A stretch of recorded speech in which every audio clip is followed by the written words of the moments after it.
Good morning 10th class. अगला lesson है अपना द ट्रिब्यूट, जो नारायण दास यानी जितेंद्र नारायण दास द्वारा लिखी गई, जिनका पेन नेम होता है जी उपनाम, जिनका उपनाम है दास बेनहुर। ये उड़ीसा के रहने वाले, उड़ीसा यानी जिसकी राजधानी भुवनेश्वर, वहाँ के रहने वाले, और इनकी ये द्वारा रचित एक लघु कथा यानी एक शॉर्ट स्टोरी है द ट्रिब्यूट, जिसका शाब्दिक अर्थ है श्रद्धांजलि। यानी किसी को कुछ आप जो समर्पित कर रहे हैं श्रद्धा भाव से, वो आपका श्रद्धांजलि है। यदि आप इस पाठ को लाइन टू लाइन देखेंगे और फिर इसकी समरी निकालें तो आप एक बात बिल्कुल क्लियर कट बता सकते हैं। यानी इस पाठ का सार जो है, आप यूँ कह सकते हैं, इस पाठ का पूरा जो समरी है वो एक शब्द में लिखा जा सकता है, और वो ये है, इन दिस लेसन, यानी इस पाठ में राइटर शोज, लेखक दिखाता है, हाउ किस प्रकार, इंडियन फैमिलीज किस प्रकार भारतीय परिवार, या आप कह सकते हैं जॉइंट फैमिलीज यानी संयुक्त परिवार कि किस प्रकार भारतीय परिवार या संयुक्त भारतीय परिवार आप कह सकते हैं, जॉइंट इंडियन फैमिलीज या फैमिलीज आर डिवाइडेड, यानी किस प्रकार वो क्या हो रहे हैं, खंडित हो रहे हैं या विखंडित हो रहे हैं। इस कहानी का जो नायक है, हीरो जो है, वो है आपका बाबुली नाम करके एक नवयुवक। यानी सारी कहानी बाबुली के इर्द गिर्द घूमेगी। तो शुरुआत जो होती है वो भी बाबुली से ही होती है। बाबुली एक जवान लड़का है जो अभी नौकरी लग चुका है। तो आप देखें, सारांश यदि आप लेंगे तो आप ये कह सकते हैं कि इसमें ये बताया गया है कि किस प्रकार भारतीय जो परिवार हैं वो डिवाइडेड हो रहे हैं, टूट रहे हैं, डिस्पर्स्ड हो रहे हैं, और मुख्य पात्र है बाबुली। यानी बाबुली नाम के पात्र के माध्यम के द्वारा दिखाया गया कि किस प्रकार भारतीय परिवार जो है वो खंडित होते हैं। बाबुली के दो और भाई हैं, यानी वो 3 भाई हैं, और वो संयुक्त थे, और जैसे ही उनके घर में बंटवारा होता है तो कैसे होता है, उनका बड़ा भाई का कैसा व्यवहार है, छोटे का कैसा है, वो सारी चीज़ें इसमें दिखाई गई हैं। तो कुछ पैराग्राफ्स से इसकी समरी को हम डिस्कस करेंगे। तो आप इस प्रकार कर सकते हैं, Babuli is a young boy who works, Babuli एक जवान लड़का है जो कार्य करता है इन एन ऑफिस, एक ऑफिस में वो काम करता है, इन द सिटी, शहर में। कि बाबुली एक नवयुवक जो कहाँ काम करता है, सिटी में, शहर में वो काम करता है। वन डे, और एक दिन, ही रिसीव्स, वह प्राप्त करता है, क्या प्राप्त करता है, ए लेटर, एक पत्र उसको मिलता है, कहाँ से, फ्रॉम हिज एल्डर ब्रदर, यानी उसको एक पत्र की प्राप्ति होती है, और पत्र भेजने वाला कौन है, वो पत्र भेजने वाला उसका बड़ा भाई, एल्डर ब्रदर, उसने पत्र भेजा। अब उस पत्र में कई शिकायतें भी हैं, मतलब भाई वो समय पर घर नहीं जाता है, पहले जब वो पढ़ाई करता था शहर में, हर शनिवार को जब छुट्टी होती तो जाता था। अब क्योंकि वो जॉब लग गया, उसकी भी शादी हो चुकी है, बीवी बच्चे हैं, तो वो शहर की दुनिया में फंस गया है। तो उसमें आगे लिखा है बाई सीइंग, देखकर, द लेटर, उस पत्र को देखकर, ही रियलाइजेज, वह यानी बाबुली रियलाइजेज करता है, महसूस करता है, हीज, स्वयं की यानी अपनी, नेग्लिजेंस यानी लापरवाही, कि वो कितना लापरवाह है, टूवर्ड्स हिज फैमिली, अपने परिवार के प्रति, यानी वास्तव में अब वह बहुत ज़्यादा क्या हो गया है, स्वार्थी हो गया है। स्वयं के अपने बारे में सोचता है, बड़े भाई की, माँ की कोई परवाह नहीं, बड़े भाई ने उसकी काफ़ी हेल्प की, ये उसमें लिखा है।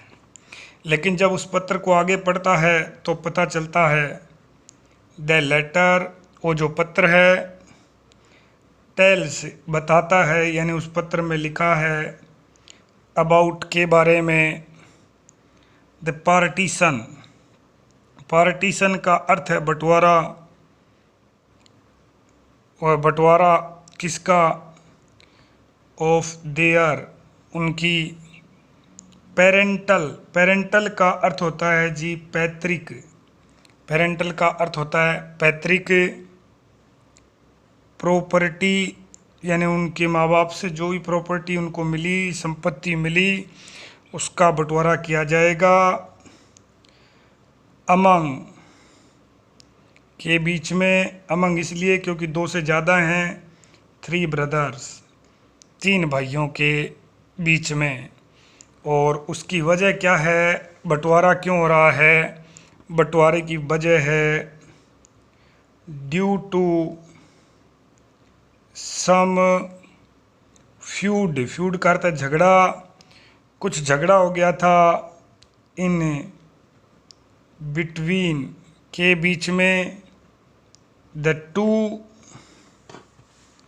किन के बीच में झगड़ा हो गया, उसकी 2 जो भाभी हैं जो वहाँ रहती हैं, between the 2 sisters in law, between the 2 sisters in law, 2 भाभी, वो सबसे छोटा है, और इसलिए बाबुली को बुलाया गया, and Babuli was called, Babuli को बुलाया गया है, टू द विलेज, गांव बुलाया गया है, फॉर द सेम, यानी उस बंटवारे के लिए, इसलिए उसको बुलाया गया। तो आप यूँ समझे, एक छोटा सा छाया चित्र बनाता हूँ कि ये सबसे छोटा जो है वो बाबुली है, 2 बड़े भाई, उससे 2 बड़े भाई और हैं, ये आप कह सकते हैं सबसे बड़ा भाई है, एल्डर ब्रदर है, और ये बीच का भाई मिडल कर सकते हैं। बड़े भाई ने सब कुछ त्याग दिया अपने इन दोनों भाइयों को पालने पोसने में, शादी वगैरह की, सारा कर्जा उतारा, सब कुछ किया। बाबुली से बहुत लगाव था बड़े भाई का, ये जो बड़ा भाई है उसका बहुत ज़्यादा स्नेह था बाबुली से। एक बार बाबुली नौकरी के लिए इंटरव्यू देने जाता है तो ये बड़ा भाई अपनी वॉच भी गिरवी रख देता है, मॉर्गेज कर देता है। बाबुली को सब याद है, हालांकि बाबुली ने कभी अपने बड़े भाई के लिए कुछ नहीं किया और ना ही बड़े भाई ने अपना एहसान जताया। और यही अच्छी बात होती है कि या तो आप भला करो मत, और यदि करो तो कभी उसको जताओ मत। लेकिन ये बीच वाला भाई और इसकी पत्नी बंटवारा चाहते हैं, वो बंटवारे पे आमदा है। हालांकि बाबुली की जो स्वयं की पत्नी है वो भी बहुत ज़्यादा ग्रेडी है, लालची है। ये बात बाबुली जानता है अच्छे ढंग से, क्योंकि बाबुली को कब पता चलता है, जब वह यह पत्र आया और उसकी पत्नी पूछती है कि पत्र किस बारे में है, और बाबुली बताता है कि घर में बंटवारा होगा। तो बाबुली की पत्नी बड़े प्यार से उसको बोलती है कि आप अपने हिस्से की ज़मीन किसे दे मत देना, हम क्या करेंगे गांव में अपनी ज़मीन का, हम तो उसको बेच देंगे और जो पैसे मिलेंगे वो आप सारे के सारे मुझे ला के दे देना, हम एक पुराना स्कूटर खरीदेंगे, रेफ्रिजरेटर खरीदेंगे। कुछ ऐसी बातें करती है जो किसी भी ढंग से उचित नहीं है। बाबुली का जो भाई है बड़ा, वो बहुत शानदार है। तो आगे हम देखते हैं बाबुलीज ब्रदर यानी बड़ा भाई had been of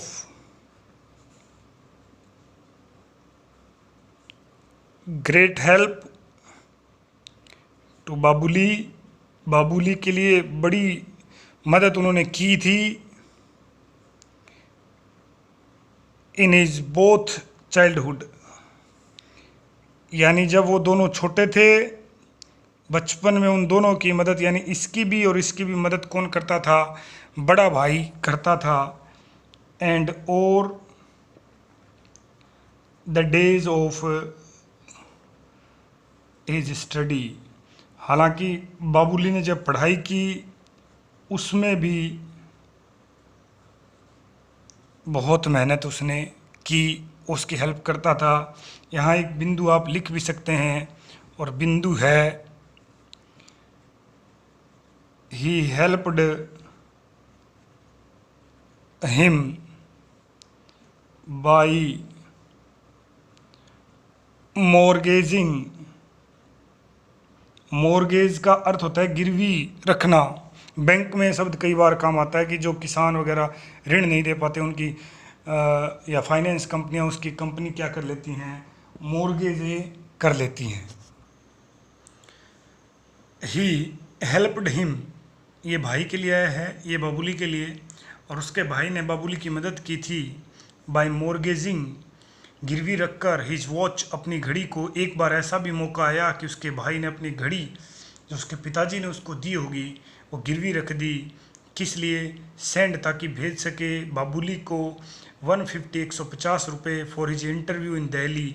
Delhi Babuli का कोई इंटरव्यू था लेकिन पैसे नहीं थे आने जाने के, तो भाई ने अपनी घड़ी ही गिरवी रख दी। और कोई नहीं जानता वो घड़ी कब आई, कैसे छुटाई, उन्होंने छुटाई कि नहीं छुटाई, इसलिए बाबुली जो है अपने आप को भी दोषी मानता है। And also once he had given him, और बाबुली जब छोटा था तो बाबुली और उनके दो भाई, कई पूरे परिवार की जिम्मेदारी बाबुली के बड़े भाई ने निभाई, और उसके पिताजी का देहांत बहुत छोटी अवस्था में हो गया था। मतलब जब बाबुली बहुत छोटा था उस समय उसके पिताजी का भी देहांत हो गया था। तो कह रहा है कि सिवरिंग विंटर, सिवरिंग का अर्थ था कपकपी पैदा करने वाली, विंटर का अर्थ सर्दी, और एक बार, एक दफ़ा, वंस है एक दफ़ा, बहुत ज़्यादा ठंड गिर रही थी, उनके पास बहुत कंबल, जो कंबल है बहुत कम थे, लिमिटेड थे। तो बाबुली के भाई क्या करता था कि अपनी कंबल बाबुली को दे देता था, कि रात में बहुत ज़्यादा ठंड गिरती तो बाबुली को अपनी कंबल दे देता था, और बेचारा बिना कंबल के रात गुजारता। आप समझ सकते हैं कि क्या भाई था, शानदार। फाइनली आखिरकार बाबुली रिचीज हिज विलेज, ये सारी बात सोचते सोचते आखिरकार बाबुली अपने घर पहुंच गया। शहर से लेटर मिला था उसको कि बंटवारा हुआ रहा है और तुम्हारा आना ज़रूरी है, और जैसे ही वो सूचना वो अपने घर देता है, मतलब अपनी पत्नी को बताता है, तो वो बड़ी खुश हो गई कि जाओ अपना हिस्सा जो है उसको बेचाना, और वो जो पैसे मिले वो मुझे दे देना पूरे के पूरे, मैं अपने आप उनको लगा दूंगी सही ठिकाने, ज्वेलरी खरीदूंगी, तुम्हें पता ही नहीं पैसे कैसे रखने चाहिए। बताओ कितनी समझदार है। बाई द सेम, उसी रेक्टी का अर्थ है टूटी फूटी बस, उसी पुरानी बस से जिससे क्या था, तो वो हमेशा आता जाता था कॉलेज के समय ही। देखिए, by which he used to travel, used to का अर्थ है पास्ट की हैबिट दिखाना, ट्रेवल का अर्थ है यात्रा, जिस पुरानी यात्रा बस से वो यात्रा करता था। आप यूँ समझ सकते हैं जैसे किसी कस्बे में कोई बस आई और कस्बे से गाँव के लिए, वैसे आपको पता पुरानी टूटी फूटी बसें चलती है, तो उसी बस से वो अपने घर की तरफ जा रहा है। जैसे वो अपने गांव के बस स्टैंड पे पहुंचा, हिज एल्डर ब्रदर, उसका बड़ा भाई, वो देर वहाँ था टू रिसीव हिम, उसे लेने के लिए आया था, और उसकी सूटकेस वगैरह बाबुली का भाई ही ले लेता है। बाबुली को बोलता है, ना ना तुमको भूख लग रही होगी, तुम भूखे हो, तुम कमज़ोर हो, तुमको आवश्यकता ही नहीं है ये उठाने की, मैं उठा लूँगा, मैंने बड़े बड़े बोझ उठाए हैं। सही बात है। बाबुली को याद आ गया कि किस प्रकार जब वह छोटा था तो पास के गांव में पढ़ने के लिए जब जाता था शाम को ट्यूशन, तो बाबुली का भाई कई बार अंधेरा होने पर बाबुली को अपने कंधों पर बिठा के लाता था, वो सारी बातें याद आ रही हैं। और अब वो घर पहुंच गए। ऑन रीचिंग होम, जब वो घर पहुंच गए, ही फाउंड, उसने पाया, डेथली का अर्थ होता है बिल्कुल मृत, बिल्कुल मानो वहाँ कोई रह ही नहीं रहा। क्या? साइलेंस, चुप्पी। प्रेवेलिंग का अर्थ होता है फैली हुई थी, ऑल अराउंड, चारों तरफ, चारों तरफ शांति, जैसे शमशान घाट में खड़ा हो, क्योंकि घर के क्या हो रहे हैं, टुकड़े हो रहे हैं।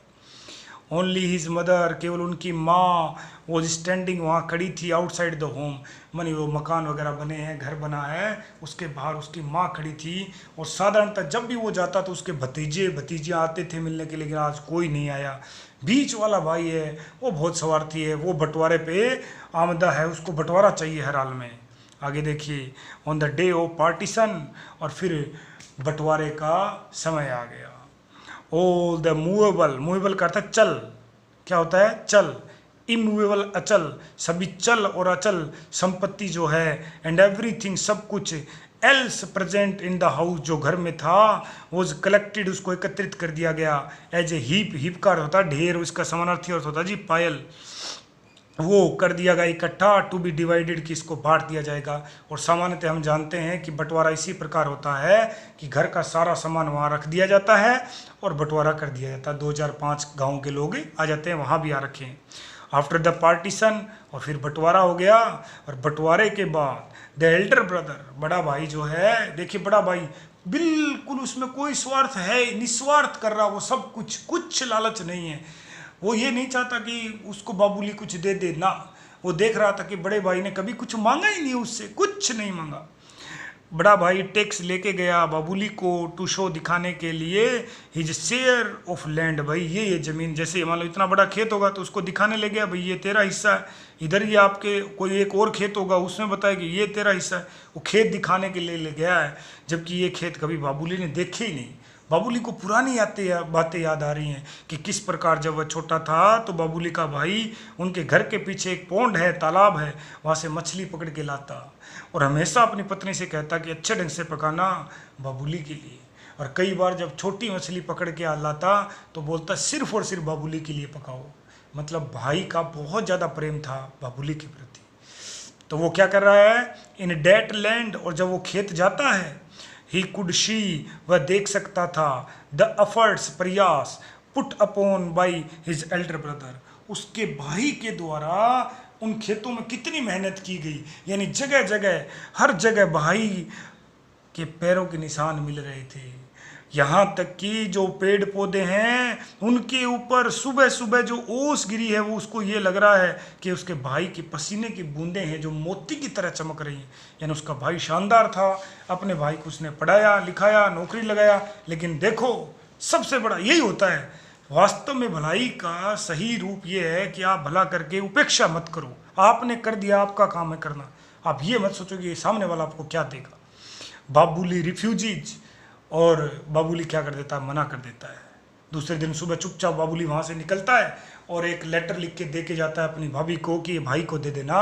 और उसमें क्या है, वह मना कर देता है। क्या कर देता है मना, to take the land of his share, his अपना शेयर करता हिस्सा, कि मुझे अपनी ज़मीन का हिस्सा नहीं चाहिए, एंड रेदर गिव्स इट, मेरी बजाय इसको किसे दे दो, टू हिज एल्डर ब्रदर, मेरे बड़े भाई को दे देना, एज ए टेरीब्यूट, टेरीब्यूट यानी श्रद्धांजलि, कि मेरे भाई जो है उसको श्रद्धांजलि स्वरूप ये जो है मेरे भाई को दे देना। और ये कहाँ लिखता है, राइटिंग ने स्लिप, और एक स्लिप पे लिख देता है वो पेपर कागज़ के टुकड़े पे, और बोलता है ये मेरे भाई को दे देना। और यदि मेरा भाई, और ये भी कहता है कि यदि आपने इसे स्वीकार नहीं किया भैया, तो मैं आपको अपना चेहरा दोबारा कभी नहीं दिखाऊंगा। यानी उसका बहुत ज़्यादा आभारी था अपने बड़े भाई का, और इस प्रकार अपने हिस्से की ज़मीन ट्रिब्यूट करके, उसको भेंट करके, उसको देना, श्रद्धा के साथ देना, ये श्रद्धांजलि है। ही वॉज द लैंड, और क्या लिखा उसने कि भैया आप ही मेरी ज़मीन थे, फ्रॉम वेयर, जहाँ से ही हैड हार्वेस्ट, कि हार्वेस्ट करता फसल काटना, जहाँ से मैंने सब कुछ प्राप्त किया, एवरीथिंग, सब कुछ, इन इज लाइफ, मेरे जीवन का, कि मैं क्या करूँगा इस ज़मीन का, मेरी ज़मीन आप ही थे, आपसे मैंने सब कुछ पैदा किया। He didn't want anything else, और इसके सिवा मुझे कुछ भी नहीं चाहिए। तो इसका मतलब आप कह सकते हैं कि द टेरिब्यूट नामक लेसन वास्तव में आपको दो चीज़ें सिखाता है। एक, आपका बड़े यदि हैं तो आपका कर्तव्य बनता है छोटों के प्रति प्रेम और सदाचार दिखाना। और यदि आप छोटे हैं तो आपका नैतिक कर्तव्य बनता है कि आप बड़े भाई में अपने पिताजी का रूप देखें और उसके लिए आप जो भी आपसे बने वो आप छोड़ दें, जो भी आप अपनी हैसियत के अनुसार उसको दे पाएँ वो आप दे दें, और कभी आप उसको किसी भी सूरत में फील ना करें। आप फील आपको करना ही नहीं है किसी भी सूरत में, आप ये सोच लें कि ठीक है जी हमने दे दिया। तो इस प्रकार ये इस पाठ का सारांश है। और मैं तो ये तक कहूँगा कि बड़े भाई ने आपके लिए कुछ किया भी नहीं कभी, तब भी आप सही अवसर आने पे या कुछ भी परिस्थिति आने पे आप अपना जो है नुकसान आप कर लें, लेकिन भाई को आप नुकसान न पहुँचाएँ। इस प्रकार ये अपना लेसन पूरा हुआ।